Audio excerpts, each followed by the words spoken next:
വളരെ പ്രധാനപ്പെട്ട ഒരു വിധി എന്ന് പറയേണ്ടി വരും. കാരണം മെയ് 13 2022 അജയ് റസ്തഗിയും വിക്രംനാഥും അംഗങ്ങളായിരുന്ന സുപ്രീം കോടതി ബഞ്ചാണ് ഇക്കാര്യത്തിൽ റമീഷിന്റെ കാര്യത്തിൽ ഒരു പരിഗണന നടത്താൻ സർക്കാരിനോട് നിർദ്ദേശിച്ചത്. അതിനു മുൻപ് ഗുജറാത്ത് ഹൈക്കോടതി ഈ ആവശ്യം നിരാകരിച്ചിരുന്നു. ഞങ്ങളുടെ ജൂറിസ്ഡിക്ഷനിലല്ല ഈ കാര്യമെന്ന് പറഞ്ഞിരുന്നു. പക്ഷേ ഗുജറാത്താണ് ഇത് പരിശോധിക്കുകയും തീരുമാനമെടുക്കുകയും ചെയ്യേണ്ടതെന്ന് സുപ്രീം കോടതി തന്നെ പറഞ്ഞ ഒരു കാര്യമാണ്. അതിനുശേഷമാണ് ഈ പ്രതികളുടെ മോചനവും തുടർന്നുള്ള കാര്യങ്ങളും ഉണ്ടാവുന്നത്. അപ്പോൾ സുപ്രീം കോടതിയുടെ ഇന്നത്തെ ഇടപെടൽ തിരുത്തലാണ്. ആ അർത്ഥത്തിൽ കൂടി കാണേണ്ട ഈ വിഷയത്തെ. തീർച്ചയായിട്ടും അത് സുപ്രീം കോടതിയുടെ വിധിയുടെ തുടക്കം തുടങ്ങി അവസാനം വരെ ആ തിരുത്തലിൻ്റെ ഒരു എലമെൻ്റ് ഉണ്ട്.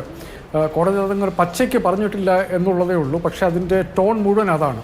അതായത് സുപ്രീം കോടതി തെറ്റിദ്ധരിപ്പിച്ച് ഉത്തരവ് വാങ്ങിയെന്ന് പറയുമ്പം തെറ്റിദ്ധരിക്കാനിരിക്കുന്ന ആളല്ലല്ലോ. ക്രിമിനൽ നടപടി ചട്ടം വളരെ കൃത്യമല്ലേ. അത് ഇത് അപ്രോപ്രിയേറ്റ് ഗവൺമെൻറ് എന്ന് പറയുന്നത് സുപ്രീം കോടതിയുടെ വിധികളുണ്ട്. എവിടെയാണോ ട്രയൽ നടന്നത് അത് തന്നെയാണ് എന്ന്. അത് സുപ്രീം കോടതിക്ക് അറിയാത്തത് കൊണ്ടല്ല. അതിൻ്റെ റിവ്യൂ പെറ്റീഷനും തള്ളിയത് സുപ്രീം കോടതി തന്നെയാണ്.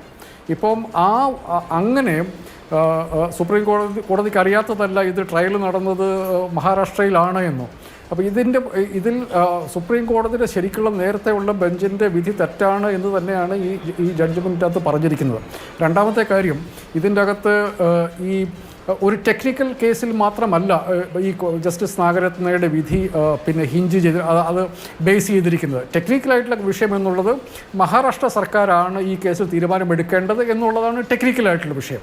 അതിൻ്റെ അടിസ്ഥാനത്തിലാണ് ഗുജറാത്ത് സർക്കാരിന് അധികാരമില്ല, അതുകൊണ്ട് ആ തീരുമാനം തെറ്റാണ്, അതുകൊണ്ട് നിങ്ങൾ ജയിലിലേക്ക് പോകണമെന്ന് സുപ്രീം കോടതി പറഞ്ഞിരിക്കുന്നത്. പക്ഷേ ഇതിൻ്റെ തുടക്കം മുതൽ, ഈ ജഡ്ജ്മെൻറ്റിൻ്റെ തുടക്കം മുതൽ ഒടുക്കം വരെ ഇതിൽ നടന്നിരിക്കുന്ന നീതിന്യ മര്യാദകേടുകൾ, അനീതികൾ, അതിൽ സർക്കാരുകൾ കാണിച്ചതിൻ്റെ തിടുക്കങ്ങൾ, അതൊക്കെ 1, 2, 3 എന്നിങ്ങനെ അടയാളപ്പെടുത്തിയിട്ടുണ്ട്. അതിൽ വാദിഭാഗത്തിൻ്റെ വാദങ്ങളും കോടതി കൃത്യമായിട്ട് നോട്ട് ചെയ്തിട്ടുണ്ട്. അതിൽ ഒന്ന് എന്നുള്ളത് എത്ര പെട്ടെന്നാണ് കേന്ദ്ര സർക്കാർ റെമിഷൻ തീരുമാനം, ആകെ 4 ദിവസമേ എടുത്തുള്ളൂ ഈ റെമിഷൻ തീരുമാനത്തിന് അനുകൂലമായിട്ട് കേന്ദ്ര ആഭ്യന്തര മന്ത്രാലയത്തിൻ്റെ ഉത്തരവ് വരാൻ വേണ്ടിയിട്ട്. അപ്പോൾ അങ്ങനെ എന്താണ് സംസ്ഥാന സർക്കാരും കേന്ദ്ര സർക്കാരും ഈ കാര്യത്തിൽ കാണിച്ചത് എന്നുള്ളതിനെക്കുറിച്ചുള്ള കൃത്യമായ ധാരണ കൂടി കൊടുക്കത്തക്ക വിധത്തിലാണ് ഈ ജഡ്ജ്മെൻറ്റ് എഴുതി വച്ചിരിക്കുന്നത്. അതായത് 2022 സുപ്രീം കോടതി ജഡ്ജി ആ ജഡ്ജ്മെൻറ്റ് തിരുത്തുക മാത്രമല്ല, അത് എങ്ങനെയാണ് ഈ പ്രതികൾക്ക്